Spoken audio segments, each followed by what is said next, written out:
Chicken ചെറിയ പീസാക്കിയിട്ട് cut ചെയ്തതിന് ശേഷം നന്നായി വാഷ് ചെയ്ത് ഡ്രെയിൻ ചെയ്യാൻ വയ്ക്കുക. പാൻ ചൂടാക്കുക നന്നായിട്ട്. എന്നിട്ട് നന്നായിട്ട് പാൻ ചൂടായി കഴിയുമ്പോൾ ഓഫാക്കുക.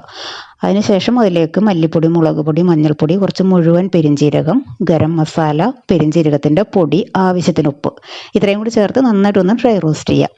ഗ്യാസ് ഓണാക്കിയതിന് ശേഷം വേണം ഡ്രൈ റോസ്റ്റ് ചെയ്തെടുക്കാനായിട്ട്. അതിനുശേഷം ഈ പൗഡേഴ്സ് എല്ലാം ഒരു കുക്കറിലേക്ക് മാറ്റിയിട്ട് നമ്മൾ വൃത്തിയാക്കി വെച്ചിരിക്കുന്ന ചിക്കൻ ചേർത്ത് കൊടുക്കുക. അതുപോലെ ടൊമാറ്റോ, ചെറിയ ഉള്ളി തന്നെ ചേർത്ത് കൊടുക്കുക. കറിവേപ്പില കുറച്ചധികം, അതുപോലെ ഇഞ്ചി വെളുത്തുള്ളിയുടെ പേസ്റ്റ്, അല്പം വെള്ളം കൂടി ചേർത്ത് നന്നായിട്ടൊന്ന് മിക്സ് ചെയ്യുക.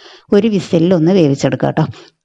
അത് വെന്ത് കഴിയുമ്പോൾ കുറച്ച് ബ്രെഡ് ക്രംസ് ചേർത്ത് കൊടുക്കുക. അതുപോലെ തന്നെ പച്ച വെളിച്ചെണ്ണ, കറിവേപ്പില, പച്ച വെളിച്ചെണ്ണ ആവശ്യമുണ്ടെങ്കിൽ മാത്രം ചേർത്ത് കൊടുത്താൽ മതി. സവാളയും ഒരുപാട് ഓയിലൊന്നും ഇല്ലാതെ എളുപ്പത്തിൽ ചെയ്തെടുക്കാൻ പറ്റുന്ന നല്ലൊരു ചിക്കൻ പിരട്ടിൻ്റെ റെസിപ്പിയാണ് കേട്ടോ. എല്ലാവരും ഒന്ന് ട്രൈ ചെയ്ത് നോക്കുക. വീഡിയോ ഇഷ്ടപ്പെടുകയാണെങ്കിൽ ഒന്ന് സപ്പോർട്ട് ചെയ്തേക്കണം കേട്ടോ.